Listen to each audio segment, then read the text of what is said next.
Morning, ladies and gentlemen. I heard that you had a roaring party last night, so it's nice to see all of you here at bright and early.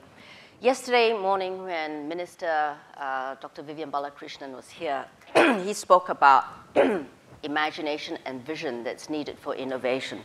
But with imagination and vision, you also need somebody to execute and to put your plans into action. Today, we're going to talk about Singapore, the innovation that we have here, the startup scene that we have here, and what Singapore can do. So I'm going to ask, my esteemed panelist, Steve is Executive Deputy Chairman of the Infocomm Development Authority in Singapore. He drives the IT development and startup development in Singapore. Lily, of course, is no stranger. She's CEO of NUS Enterprise, one of the earliest pioneers in Singapore to develop the startup scene.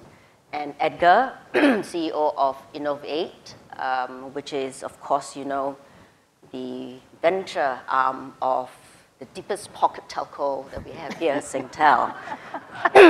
So yes, let's start. So I'm thrilled to be moderating this, and I'm going to put the first question to Steve. It's not a joke, yeah. So Singapore is as gateway to Asia, and Singapore has always been a gateway for Southeast Asia and ASEAN, but a gateway for Asia. What can Singapore offer? I think the challenge is Singapore is well known already around the world as a gateway to Asia, but thought of in the MNC context. So historically, it's been a great place. That's how people like me ended up here so many years ago, was through multinational tech companies that were running Asia Pacific out of Singapore. So that's a brand that's there, and the infrastructure is there through EDB and lots of organizations. But when we think of it as startups, when we think of it as investment, we're clearly in a different spot because we're still establishing our brand, our footprint in terms of Asia. Southeast Asia, I think we have a pretty good place. We know what we're doing in most of the markets in ASEAN. But when we think of China, when we think of Korea, when we think of Japan as other important critical markets in Asia, it's a little bit tougher going. Right now, there's a land grab or a money rush or whatever you want to think of going into PRC. And frankly, we don't, in every case, try to think of companies as saying you must immediately try and link with China from Singapore. We want to try and be a good partner and a good teammate, but at the same time, part of our credibility comes from our honesty, which is we know that there's things that we can do. We also know there's things when there's other experts that need to be involved, so we work with organizations like Vertex that already have some footprint there. So long answer is, at the MNC level from Asia, makes a lot of sense. From the startup perspective, ASEAN is a much more clear portfolio, and we're trying to do a good job celebrating why ASEAN is a very, very important market. With the integration, it's much more clear. Some people are now realizing that not all roads must lead to China, and we think that gives us a great platform. Right. So lots of foreign startups have been coming to Singapore in the last 18 to 24 months. Edgar, you must have seen a lot of them coming here. So why do you think, where are they coming from, and why are they choosing Singapore? Well, I think there's for a number of reasons. Firstly, if you look at Southeast Asia as a whole, some 600 million people, a young population, increasingly the smartphone penetrations, as we heard over the last day or so, moving very rapidly north of 50%, increasing middle classes. So all the right recipes in terms of for startups, in terms of looking to grow their user base. And so we're seeing a lot of interest from US entrepreneurs and European entrepreneurs and from Australia. And even from China, we've seen some companies now looking into Southeast Asia. Mm-hmm. They all see the potential that is here. And and when I've asked an entrepreneur from the US, when you were thinking of Southeast Asia, what do you think of? They said, the place I'm most familiar with and I understand is Singapore. So that's where I'm going to start. So I think Singapore has done a great job of establishing itself as a hub in terms of innovation within this region. And as a result, when people say, where should I go when I go to Southeast Asia? The first obvious place people say is you should go start off in Singapore and then use that as your base in which to explore some of the opportunities around the region. And that's what I see from a lot of entrepreneurs. They came to Singapore because they said, this is where we understand there's a lot happening. We see startups from all different parts of Southeast Asia in Singapore, so it's a great place to start our journey in terms of exploring the opportunities here. Good. Lily, so all these companies and startups are coming to Singapore. How does that benefit Singapore? And should Singapore play a role in attracting them here? So I'd like to think of this from a technology standpoint. I think the Asian universities, since I come from a university, have a lot of very good technologies. Singapore itself, you know, we've got 2 top universities ranked amongst the top 100 in the world, and we have a lot of institutions of polytechnics, for instance.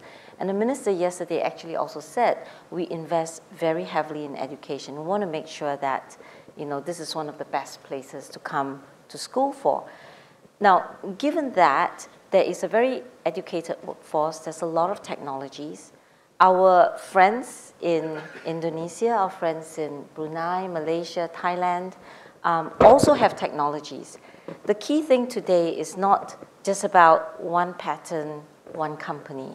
It is about clustering like-minded technologies together.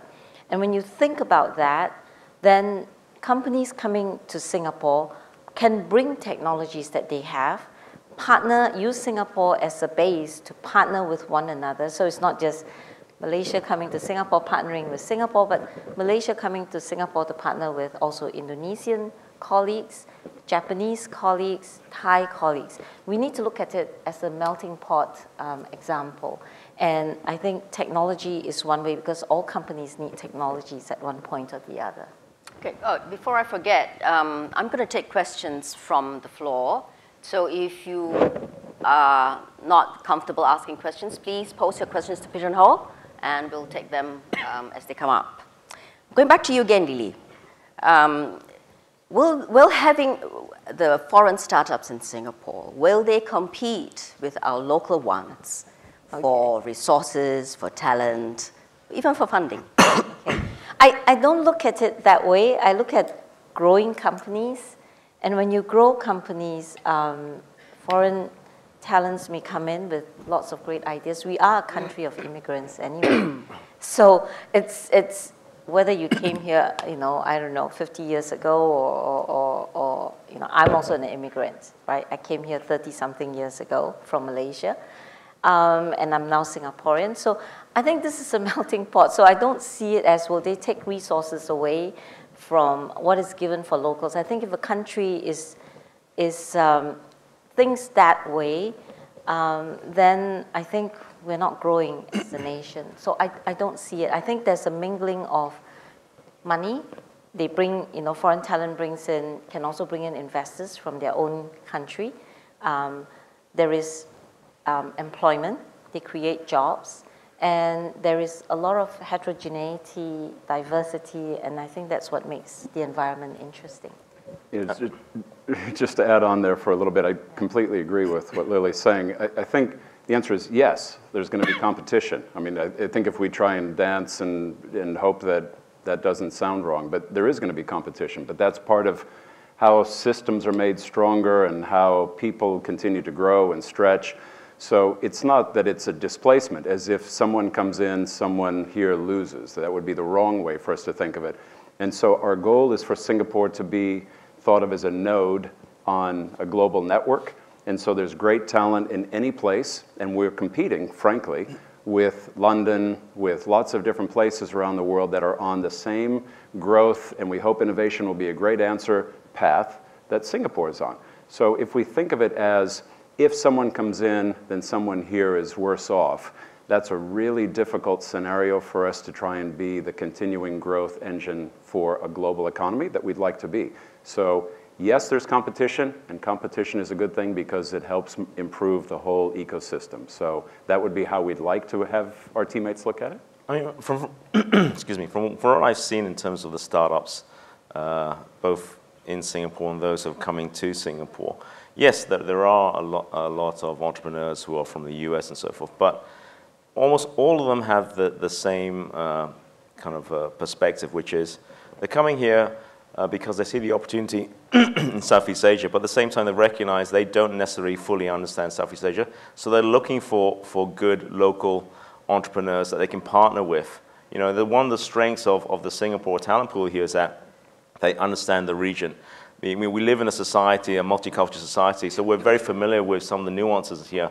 And so when some of these people come in from Europe and US, they're looking for people to partner, saying, can you help us understand how best to localize our solution or product for this part of the world? Because we know that's going to be important. And I mean, China has shown it time and time again. You take an idea from the US, you localize it, you make it right for the people of that particular country. The difference here is that Southeast Asia is made up of many countries, and therefore to come to somewhere, one place where you have people from Thailand, Philippines, Indonesia, all living here and spending time here, and therefore it's a great place for entrepreneurs to mix, and knowledge transfer happens, and it's both ways. It's not just basically entrepreneurs taking advantage of the opportunities here, but also Singaporean entrepreneurs learning from their friends in the US in terms of, you know, the technologies, the capabilities, the tools that they need to be able to address the local problems that they find that they want to solve here in this part of the world. Okay, we're taking this thread of discussion forward. So startups to Singapore is an economic story. They bring jobs, they create value, they refresh a new generation of SMEs here. Now, how can we keep ahead in this to be the hub? Because our neighbors are also pursuing a startup strategy, and they are much larger than we are, and they could very well say, come to us. You know, so how do we keep ahead in this game? Steve? For me, it's a simple answer, not an easy thing to execute, to distinguish. But I think it's simple. Every market has to play to its strengths. Singapore, to echo Lily's point, has 2 great universities leading in all world rankings, huge R&D investment, a growing startup ecosystem, new amounts of venture and investment capital available, and a great number of multinationals that anchor here that could also be mentors and coaches and ideally acquirers. So we have all the ingredients, and no other country in our neighborhood has that same combination. When you add on the single layer of government, the stability of government that Singapore enjoys, so that we can look into the future and make some good investment decisions, we really stand alone. So the challenge is then our domestic market is not sufficient to support something on its own. So this is the argument people always make. Gee, I love everything about Singapore, but the market's not big enough, blah, blah, blah. And the scenario is, yep, but we are in the center of ASEAN, so 600 million people, as Edgar called out. And we are the experienced leaders, if you will, amongst a lot of this ecosystem. And I don't mean we as members on the stage, I mean we as Team Singapore. So we have a lot of things to offer. What we struggle with, and so here's the Achilles heel in my view, is we just need to be more assertive. We need to say risk is okay, this may not work out. So if we come back to the whole kiasu and it may not work out, that is a challenge for us, because a lot of times we know what we need to do, but we say, if it doesn't quite work out, that may look bad, that may backfire. And so our view, let's lean into these things. Let's be okay with taking some risk, and let's be very transparent that some things work and some things don't. So all the right ingredients, we just have to put our heads down and move forward, which is why events like this, bringing different leaders together, are so important. I look at it as a connected world. I think, you know, we can't look at it as, okay, Singapore's going to have a startup, and, you know, Malaysia, and we're competing with Singapore, Malaysia, or Brunei, or Indonesia. We can't look at it that way. It's a connected world. I think amongst the startup communities, they all talk to one another. They may even merge their companies. They may even work together in joint partnerships to bring certain things out. Technology is really, really important. You know, in the early days when we were doing just startups, you know, I've got a lot of people asking me, you know, what's this? You know, 2 guys and a computer, or a guy and a woman with a computer, and they start doing a business, and then they get rich, and what is this? You know, what's this for Singapore? Ultimately, these companies need technologies. And how best to get technologies, but to work with one another and across the whole region. Japanese colleagues have lots and lots of technologies. Chinese colleagues have lots and lots of technologies. I think we need to figure out how we can work in this connected world. It's no longer you sit in Singapore, your market is just Singapore, or you sit in Malaysia, your market is in Malaysia. I think it's got to go beyond that. So I don't see it as competition. Yeah, to add to that point, I mean, and that's why, for example, in terms of, in fact, you know, Infocom, NUS, and Innovate set up a space in San Francisco. We want to connect, and I think that's another thing that Singapore is doing very well. It's connecting ourselves to other major innovation hubs around the world, San Francisco, you know, London, Berlin, and the others. And I think it's right. I mean, I came across a team literally last week who pitched to me, and the CEO was in Australia. Their back-end team was in Estonia. The sales and marketing guy was in the US. The customer service person was in the Philippines. And they worked virtually. And they were working effectively as a team. So to Lily's point, it is. I mean, not only are we connected, but now you can have virtual companies, literally with people all around the world.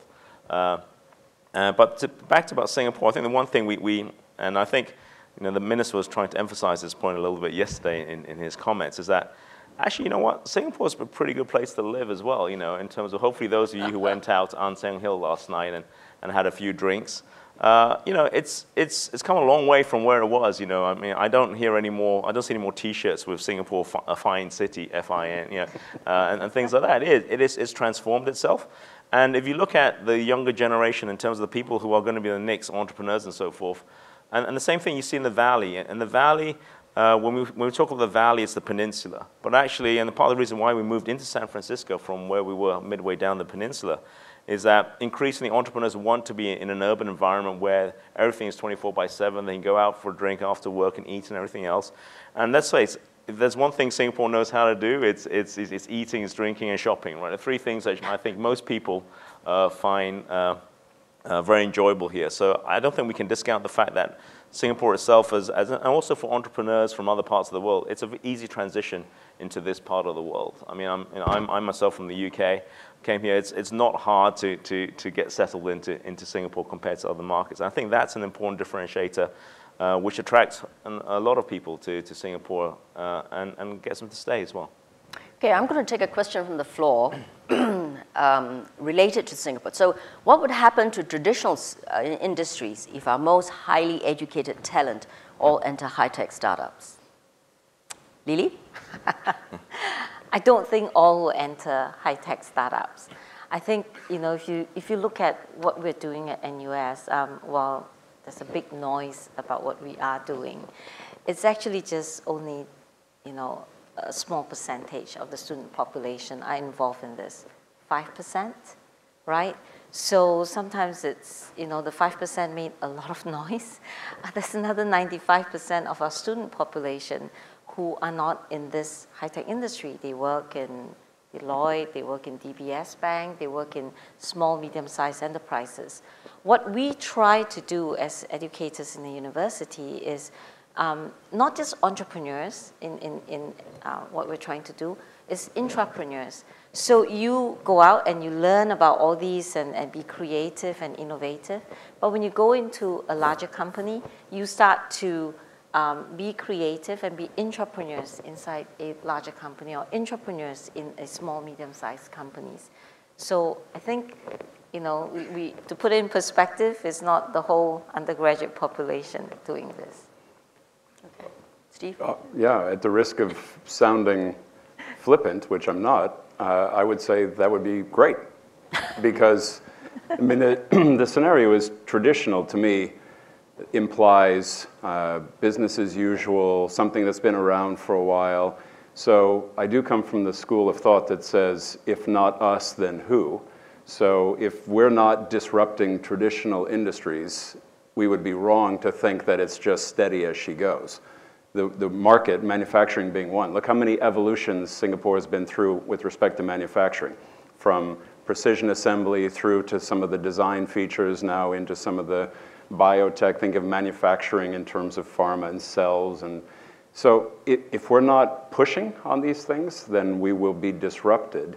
And so my view is it would be a high-class problem to think that great people are going into startups in order to position Singapore as a leader in what's going to be inevitable anyway. Steve, this is another question as a follow-up to your response about changing our attitudes towards risk. So how do we manage or drive the behavioral change required to offset this risk? It's a big, long, tough question. I mean, and all of us on the panel, all four of us have worked together for a while on this in different ways. So in no particular order, it's to some extent, do parents feel excited about the things that their sons and daughters are doing and give positive affirmation? Does the government give supportive messaging? That's why PM, is always out talking about the importance of building and creating as opposed to simply using. That's why Minister Vivian is out talking about the importance of looking forward. And so there's a lot of messaging that says, hey, these are important issues and we need to confront these things. So we come back to, we can either choose to accept and confront and tackle, and thinking of those as positive words, because aging population, support infrastructure for health, urban density and transportation implications in an urban dense environment are real issues. And they're real issues for Singapore, and they're real issues for almost every other country around the world. So now the question is, do we need to keep saying, hey, it's okay to take risk, hey, it's okay to work on some of these things, versus if we don't, we are going to have challenges that become increasingly difficult. So part of what we're trying to do is at the uni level, at the poly level, at the secondary and primary school. So IDA, NUS, Singtel, we all work together in different ways to try and say, hey, experimentation's fun, trying new things is fun. That's why we had a big event just last Saturday with almost 11,000 people here at Suntec, from moms and dads through to 5-year-olds, with little robot cars and drones and scratch programming to just say, hey, try your hand at it, and who knows, you might actually think that this is something that you'd like to pursue more. So I'm coming from the perspective of there is no such thing as status quo.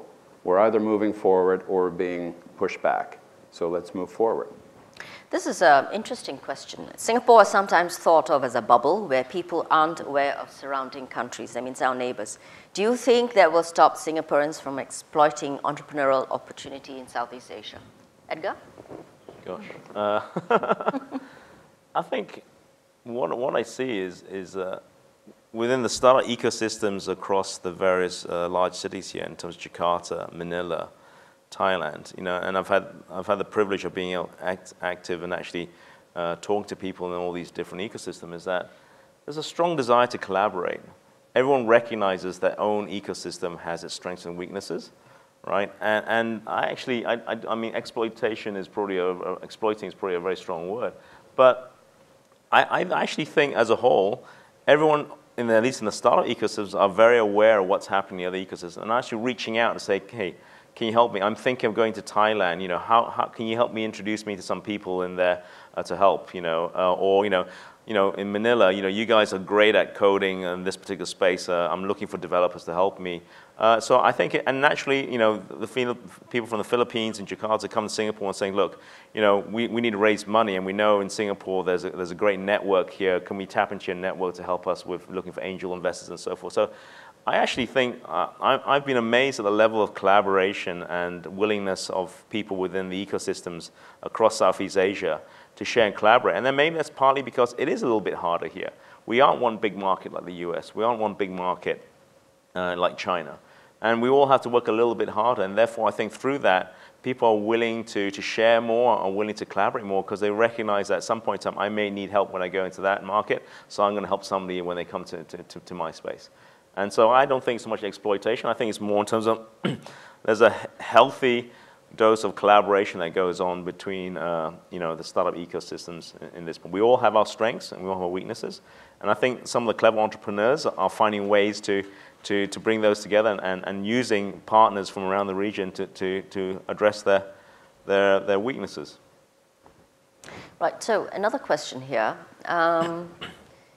I've heard this as I interview people and talk to people. I've also heard this before. So Singapore has tremendous advantages, right? But startups tend to be cash poor, and Singapore is an expensive environment. So how can we address this constraint for startups? Policy question. Steve? They're pointing to you. Yeah, I don't know if I see it as a policy question. I mean, I think the way that we look at it, I'll personalize it, the way I look at it, is that there's also advantages that Singapore has in the sense that in Singapore, housing tends to be more available as multi-generational options. So if you go to talk with somebody in San Francisco or London and so on, it tends to be more find your own way. At least a lot of the entrepreneurs that I speak with have backup plans of relatives or others that they can choose to be with during some of the cash poor days. So Singapore's expensive in terms of it's not an inexpensive place to live for food and transport and so on. That's true. But at the same time, the market opportunity to be based here and go into other markets is a reality. So to me, it's somewhat of a trade. It's less expensive to live in some places in Indonesia. It's less expensive to live in some places. I used to live in Kuala Lumpur, and it's certainly a lot less expensive. But there was also a trade. There was trade in terms of ease of moving around, ease of doing business, clarity of IP protection. So I think, to me, if we get focused just on, hey, I take all those for granted, now I'd like a break on some of the cost of living, I think that's not a fair way of assessing the whole package that we offer in Singapore. Can I add on to that? I think, you know, one of the things, and I was a VC before too, and we tend to be a bit prescriptive. And as VCs, you want to make sure that your money is spent in market access, market expansion, development of the technology, and very often you forget that you have to pay the employees well, the staff well in the company. And I've seen this over and over again in the last several years since we've been doing startups from the university. So to all the VC friends and the angel investors inside this room, make sure that you know, there is enough for them to live on, enough for them to enjoy themselves, you know, because the investment you put in the company is on these people. It is not on what market access. You know, there's no market access if the people you invested in the company are not paid well. So I think we need to break out of that cycle because I see a lot of it, mainly because I'm more passionate about, you know, the young people being well taken care of. They know if they need chicken rice, they can call me up. They need pizza, they can call me up. But, you know, we have to break out of that mentality in Singapore. I mean, VCs in other countries ensure that the staff in the companies are paid well. In Singapore, we quibble over how much the CEO is paid. We quibble over how much the CTO should be paid. I think we need to get away from that thinking. Right, so last question from me, and I'm going to round this up. So I'm posing this to all three panelists. So much of our discussion is about how good Singapore is as a startup place. So let's try and give a scorecard to Singapore. So 1 to 5, 5 being excellent. I take it that 1 and 2, poor and bad, doesn't count here. I'm being biased, of course, but 3 is good and 4 is very good. So perhaps, Lily, would you like to start first? 3. Oh, okay, good. And would you give your reasons why? I think what's lacking? No, I think we still have ways to go. Right. We really have ways to go. We need to get out of the herd instinct, right? I'm very passionate about that too, you know. Angel investors, please make your own decision. Don't go by, you know, because so many people are interested in this company, everybody rushes into that company. There are lots of other good companies. They may need a little bit of mentoring from you. So I think we still have ways to go. We need to break out of that. We need to get out of the herd instinct. We need to pay, you know, our startup companies and staff well. We need to do all these things. I still think it's some ways to go. That's why I'm giving it a 3. Okay. Otherwise, it would be 2.5. Edgar, would you look at this? Do we have enough services here? Can you count that in your? Look, I mean, I think what I've seen over the last 4 or 5 years as I've been engaged very much with the ecosystem here and going forward is that, I mean, my score would actually be about 3+. I would differ from a little bit. I think, especially over the last 12, 18 months, I've seen a real surgence of activity, not just here in Singapore, but around the region. But as a whole, that's driving ASEAN. In fact, if you look at it, I mean, literally 2 years ago, there probably wouldn't be as many people who are, you know, not from Singapore. There are a lot of non-Singaporeans here attending this forum, because I think there's recognition that things are picking up. And I can tell from, we get a lot of inquiries from US companies, from European companies. They really find this region as being one of the hottest areas in the regions in the world when it comes to the opportunity. And I think, but to Lily's point, I think there's a lot more we can do to really make ourselves become the hub in Southeast Asia. And there's no one single answer to that. It's a combination of better collaboration. Government's done a great job, but things like, for example, temporary work permits and so forth to get people come in for short stays and so forth. There are a lot of things that can be done to improve it, but I think I would say 3+, because I really do see a change in terms of the thinking and the overall community are now a lot more excited and enthused. And you're seeing some, over the last 12 months, we had some really interesting fundraisers, sizable fundraisers, some great exits. So it's happening. But I would say 3+ today, but is it going fast enough? I would love it to go faster. Okay, Steve. We're all in the same sort of band or range. From my perspective, there's a couple of things. One is we need to think bigger thoughts. So I'll personalize this. This isn't an IDA comment, but this is, we need to have more big ideas. So many people with whom I meet talk about trying to have a great product for Singapore. And we just said earlier that our domestic market would not be sufficient to build a really great company. So if somebody starts off with, I'm going to build the greatest X for Singapore, and that's where their vision ends, that's a big concern for me. So I'll say it this way, I think we need to think bigger thoughts. There's an opportunity to make a big splash. That's one of the reasons why Israel has had some great success, because Israel starts with more, what do we need to do to serve a big market? And we need to do more of that. Number two is I think we need to value equity more highly. Part of the reason that people squabble over whether they get 3.3 or 3.4 or 3.5 a month is because we don't yet have enough appreciation that you could take $1,500 a month if you could find your way through that type of economic scenario in exchange for X thousand options or restricted stock units or whatever it was going to be. So we don't have enough successes around equity to have people be passionate believers. But having lived in San Francisco, there's a lot of friends of mine there who will work for peanuts and find ways to beg, borrow, and steal and couch surf, as they say, in exchange for enough equity. So I think that's part of our gap, too. Final thing is I just think this idea of it's okay to try something. So I don't like to use expressions like, fail fast, fail often. I do like the Marc Andreessen perspective of it's never my goal to fail. It's to continue to learn until I succeed. So I think the idea of we just need to be okay trying and trying, with the idea that everything is iterated.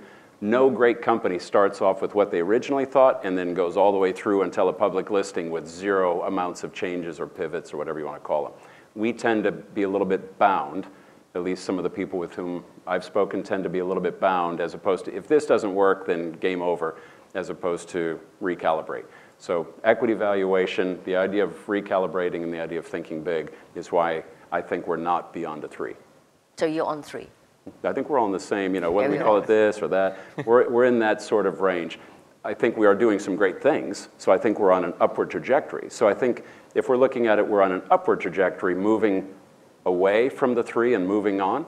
But I think other ecosystems are doing some cool things too. So my biggest fear is this paranoia that if we say, we have another 3 accelerators open and we had 2 more startups acquired, so everything is fabulous, versus so are other people, right? Everybody else is trying to move on this. So for us to be a global player, we have to keep rushing, running, working, sweating.